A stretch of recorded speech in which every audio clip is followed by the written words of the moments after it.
I'm a pet imitator of a boy in the sky, with a cap in his head and a knot in his tie. I'm the...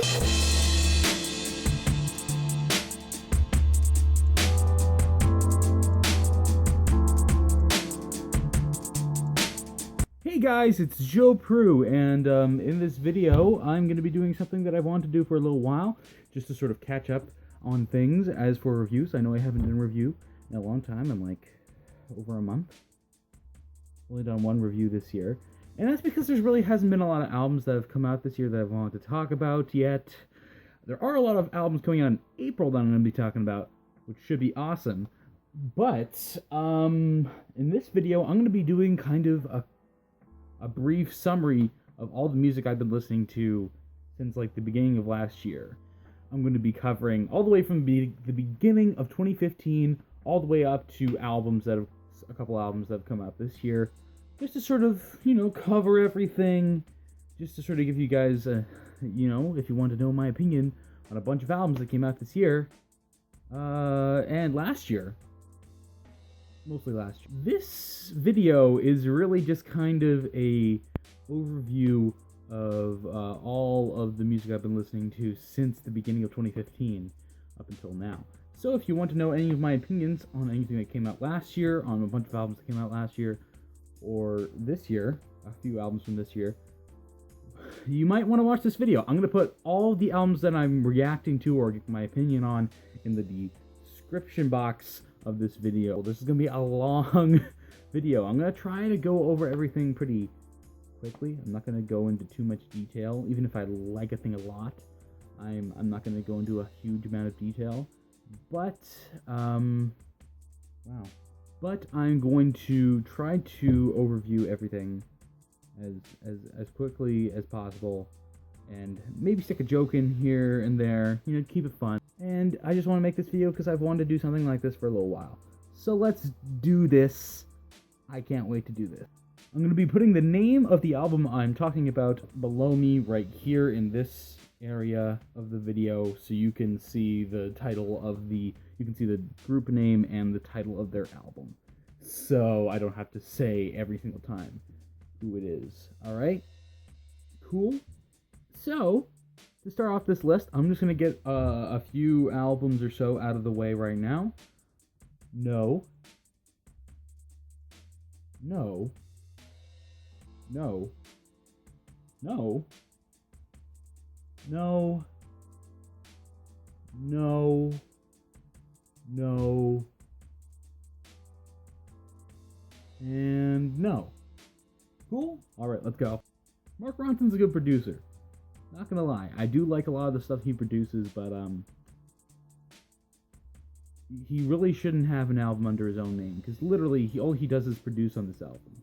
On his own album, all he really does is produce. I mean, people think that Uptown Funk is a Bruno Mars song, which basically it is. It's just a Bruno Mars song with Mark Ronson doing production. Like, why does he need an album under his own name? Don't get me wrong, the dude is talented, but why does this exist? I don't know. Do you? Because I don't. I'm sorry, I'm just remembering when this band was actually somewhat good. This band made a comeback record. I remember this. This album was pretty good. I did find myself enjoying it. There's some catchy tracks on here. I, of course, love bands like this that just made fantastic music in the 90s. This band is no exception, and this is a pretty good comeback record. It's one of the better comeback records of the year. There's a ton of bands that came back in 2015. This was one of the better comebacks, and though there were some tracks where I'm just like, okay, this is just okay. There were some good tracks on here. The title track's good. The track Price Tag was pretty good. There's some good songs on here. It was one of the pleasant surprises when it came to comeback albums. I feel like these guys have talent. I think they obviously have some kind of talent. And they have some musicianship, and I feel like they have an interesting style. However, I feel like they lack structure too much, and I feel like that kind of hurts these songs and makes them really like a marathon to get through, even though maybe these songs aren't super long. They're not super overly long. they just feel like way longer than they actually are. Just because the abandoning of structure and a bass line on a lot of these tracks makes these tracks kind of a trudge to get through from point A to point B. I would recommend this album to just about anybody who likes humor in their music. I mean, this album, for the most part, is really well produced. It's very funny. It's got some great song topics. It's a pretty good freaking album. It's pretty freaking good. I would recommend this to anybody, really. I mean, it's just a fun singer-songwriter-esque album with some, again, great production and some beautiful choruses. Good album, man. Good job, father. Surprisingly, the best thing that Drake has ever done. It's the best thing he's ever done. And I'm hoping that Views from the Six is as good as this. Or even better. Because it feels like he's on a hot streak with me. Like, I liked this a lot. I liked Hotline Bling quite a bit, too. And it feels like he might be able to hit a trio of fantastic releases with this Views from the Six album that's coming up. But this album, if you're reading this, it's too late. Great freaking pop rap album. Go check it out. If you weren't a fan of Drake in the past, go check out this one. This one might get you. Hey, this came out. This was an album. This was an album that came out. People listened to this. I know, like, that's pretty freaking crazy. Their last album was better. Disappointing. I mean, it's not the worst thing you could be listening to. I mean, that's not really a great compliment, but it's a compliment nonetheless. I mean, it's okay. The 8 albums that I named at the beginning of this review, this album's better than those ones, so good for you in that department, I guess. Some really interesting R&B and pop music here. Well, not really pop music. It's very, very dense when it comes to production. And I feel like it's almost to its detriment a lot of the time. I felt as I was going through this record, I was getting more and more stuff out of it. I was enjoying it more and more.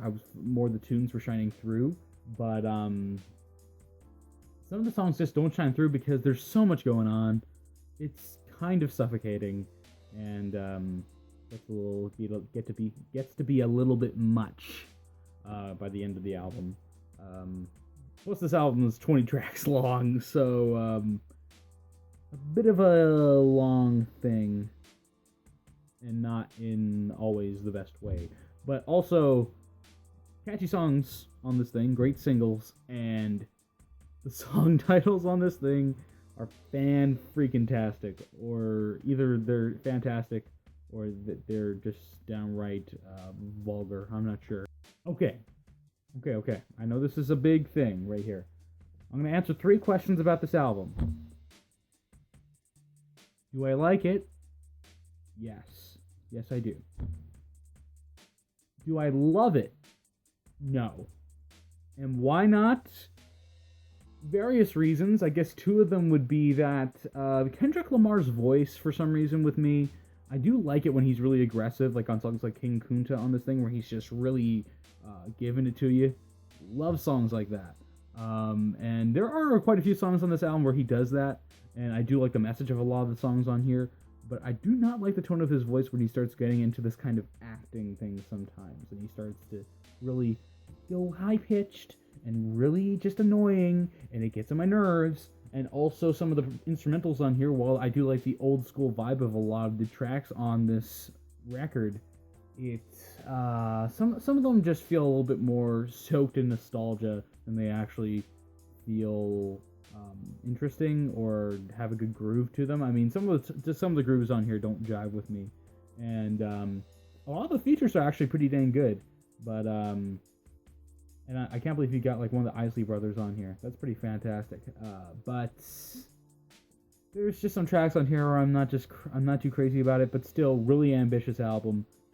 Crazily ambitious album from Kendrick. If you look up in a dictionary, any dictionary you find, and you go to the word disappointment, a picture of this album is beside that word. One of my favorite albums of 2015, actually, this album. Just dropped out of the blue, kind of in the middle of nowhere. And I loved it. I think it's a little short. I think that there's a couple tracks on it where I'm just kind of like, they're not as good as the other ones. But this is an incredibly dark, personal, gritty hip-hop album. I mean, Earl, I feel like, goes in really hard on a couple tracks. Especially hard for him, I guess. And the production is all done by him, and it totally gives this, I think it makes him seem a lot more comfortable on this album, unlike how I feel like the vibe he was giving off on Doris, where he kind of felt like he had to impress all these people he was collaborating with. On this album, he totally sounds comfortable in his own skin, not afraid to talk about he's not afraid to talk about stuff like a failed relationship or his relationship with his mother, which he does talk about, I mean, on occasion on his debut record. But on here, I feel like he opens up a lot more. He's not afraid to talk about drug addiction, and he's not afraid to talk about other things that in his personal life. I feel like this is a really great personal hip-hop album for him. Baby Blue was good. But that's about it for me. But Baby Blue was good. Baby Blue was funny. Great music video too, and great verse from Chance. But the rest of the album's just either just I don't like it or it's okay. Terrible album title. Decent album though. Album that's way more interesting lyrically than it is instrumentally, though it is very relaxing at a lot of points. I do like the back end of this record a lot because of its very relaxed mood. I also love the lyrics on this album. It's a really interesting folk music album, rock music kind of too. If you're into folk music and you want to hear a concept album about pro wrestling, check it out. It's a really cool album lyrically and instrumentally. It usually does a pretty good job, but sometimes some of the production on here I'm not too crazy about. You know what I said about Modest Mouse just like a little while earlier? Scratch that. This is the definition of a disappointment. This album, I feel like if I just separated the two kind of sides of this album that are just jambled all over the place, they kind of have these melodic moments with these they actually sound really nice. I mean, the instrumentals are pretty great on this record, I mean, by themselves, but they just kind of mash them up really weirdly. They kind of have these melodic, softer, and kind of emo indie rock moments, and then you kind of have these post-hardcore metal music freakouts that I don't know why they're paired together with the way that they are, but I feel like I could maybe enjoy both of them, but if they were separated and maybe put onto like EPs. But I cannot get past the lyrics and the vocals on this record. They're actually pretty dang terrible on this thing. I don't like them. Yeah. I'll be your sugar daddy. Awesome album. Freaking awesome. I don't know what else you want me to say. It's so good. Seriously, one of the best rock albums I've heard in a long time. Holy crap, go check it out. It is great. It is so good. This album is so sweet. It's so sweet. It's so poppy. It's just so sweet. It made me lose all my teeth. These are dentures. These aren't real teeth. These are dentures. Screw this album. Hey, Blur's back, and this album was okay. That's cool. When's the new Gorillaz album coming out again? I kind of liked this band in a way, back when they were doing their like indie folk thing and they were getting some hits on the radio. I could stand them then. They had some good tracks, but if you like jazz music and you have like 3 hours of time to spare to listen to a jazz album, I recommend this thing. It is a trip. Snoop, what are you doing? You know you don't make full-length albums anymore. You know what you have to do? All you have to do is sit around, hop on someone's track every once in a while, and smoke weed. That's what you do! These guys are like blowing up now. Out of nowhere, like mainstream blowing up with some of their singles. You know, I heard these guys' debut record, Vessel. I thought that album had an interesting hybrids in that it was like, you got like rock, you got pop music, electronic music, and hip-hop, and it was just all blended together into like this huge Frankenstein monster. And it was really cool, actually. I didn't mind the album. I felt like the songwriting wasn't there all the time, but I liked the aesthetic. I liked what they were going for. And this album, I feel like, is a little bit more on the pop side, and I don't know whether I like that all that much. There are some good singles off this thing, and I'm glad that they're blowing up. I mean, there's a ton of bands that have blown up that I wished had never blown up.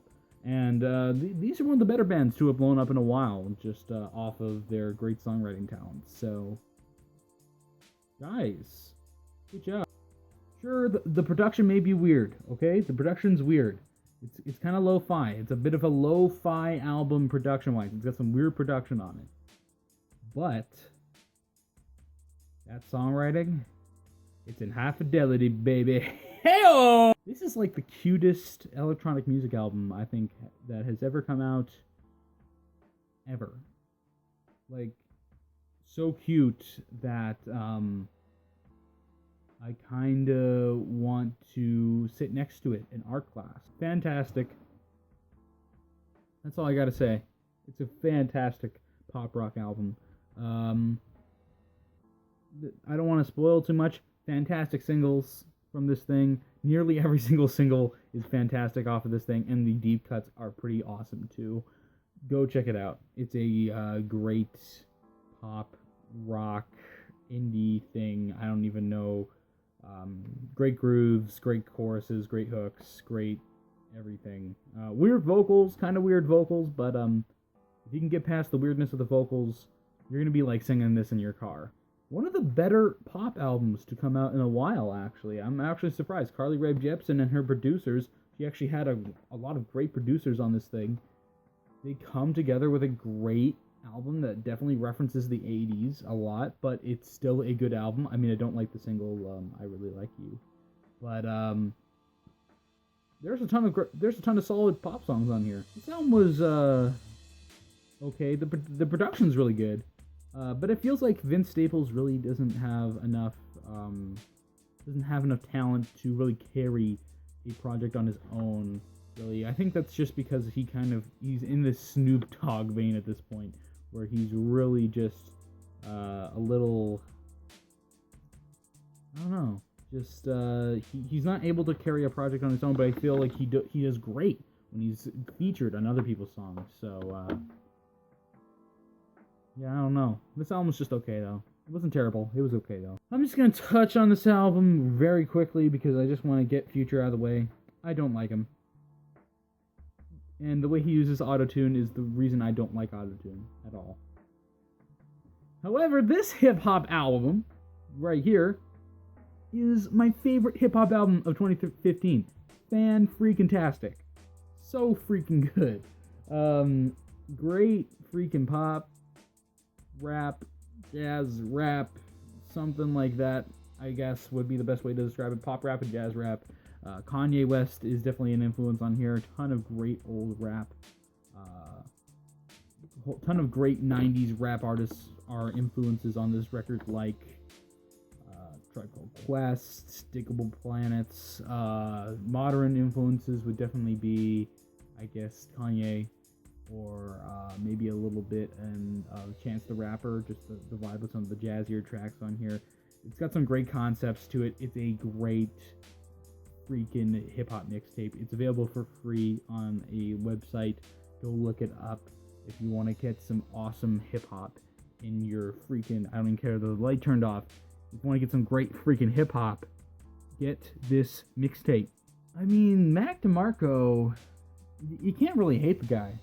I mean, I think this album's pretty good. You know, it's definitely enjoyable. But, how can you hate Mac DeMarco? I mean, what a likable guy. I mean, that's even better than the music he makes. I mean, maybe the music that he makes, a lot of the time he kind of rehashes a lot of the same ideas. I feel like on this album over here, instrumentally, he changes things up a little bit. But, what a likable guy, man. It's like a guy that I would love to be friends with. I mean, that's a great quality to have as an artist. If you're that likable, that I just want to be your friend, and I have never even seen you in real life. Opening track is good. Opening track was really good. Other tracks, not so much. So that opening track, though, whew, that was a trip right there. Can't Feel My Face was a good single. It was a very good single. I feel like this guy is just like a one-trick pony, and he just, when he finally does something else, I got excited with that more upbeat side of him. But it feels too much like he needs to be depressed. It's not like he ever like wants to not be depressed, and it's just, again, it feels like he's just a one-trick pony at this point. Best thing that Travis Scott has done so far. It's got some great singles. It's a little hit or miss, but some freaking great tracks on here. Just really fun. And the auto-tune is not done really badly. There's a little bit too much vocal effects here and there, but it's a fun pop rap album. It's a fun New Atlanta album, so check it out. Yaba is my favorite song of last year. But this album did not deliver. And it kind of actually made me sad. Lana Del Rey. You know, I've never liked Lana Del Rey one bit. Never at all. And I guess that kind of continues onto this record, though I do think this is the best thing she's ever done. She has some actually good tunes on here. Though I would define this record the same way I would define the new Internet record, in that, again, it's the best thing that these two artists have ever done, in my opinion. But I would compare these two albums, similarly, I would compare them both to being like a flat 2-liter of cola, or something like that. I mean, tastes okay. It's okay, and you can drink it, and it's definitely stomachable, but there's nothing that pops out. There's nothing like that makes me, like, that really grabs me. There's nothing that really pops out to me that makes me want to come back to it again. It's not unpleasant, but I guess it's serviceable if you really want to listen to it. The track 100 Grandkids is fantastic. So is the track Brand Name. And some good deep cuts on here. I think it's Max Miller's best project yet. And I think it's really enjoyable. I think it's a little long. I don't like some of the back end of the album tracks. But it's definitely an enjoyable record. It's close to me. If it had some more stronger tracks in the back end, I feel like I would love this thing. But it's still really enjoyable. It has, again, a couple of great singles off of it. This album freaking sucked. I don't know what else to say. Thumbs up to J-Beebs' producers on this thing. I think they did a pretty good job on this thing, but Justin Bieber's voice is so breathy, it feels like he's gonna drop dead of just an illness at any second. You didn't really ask for this album, so here you go. Hey, 2016 album, a little bit of a cool R&B project from Anderson .Paak, debut record. I'm down. I think it's pretty good. If you're looking for a good rock record that's like lo-fi and mean as crap, check this record out. Good job, Ty Segall. Great freaking album. And another Kendrick Lamar album came out recently, and I thought it was interesting. I liked the concept of it. I like that it was all just kind of like these loose ends. It has a really cool, like, lo-fi, kind of gritty vibe to it that I really dig. I wish some of the songs were structured differently and had something in the way of structure to them. I mean, I guess that's kind of the point of this record. But, you know, it's cool. It definitely has a cool vibe. It's got some great moments on it. And I enjoyed this. I kind of enjoy it a little bit more than To Pimp a Butterfly. Sorry. And that is it. That is the end of the list. That's all the albums I'm going to be covering in this video. If you want to find out about an album, what I thought of it, put a comment below. Ask me about it if you want to. I'm going to start to get into reviewing albums in April because I'm just sort of I'm doing some school stuff, and in April there's going to be a ton of albums coming out that I'm really looking forward to. So that should be really cool. I'm going to start putting out more covers soon on the drum kit. But that is it. Check out all my other stuff. My Facebook page, my SoundCloud, and my Bandcamp. Those are all in the description. Go check out my music. Go check out my page. Yeah. Cool. Get ready for some more album reviews. Get ready for more videos in 2016. My name is Joe Proulx. This is Joe Proulx Music Reviews. And I am out.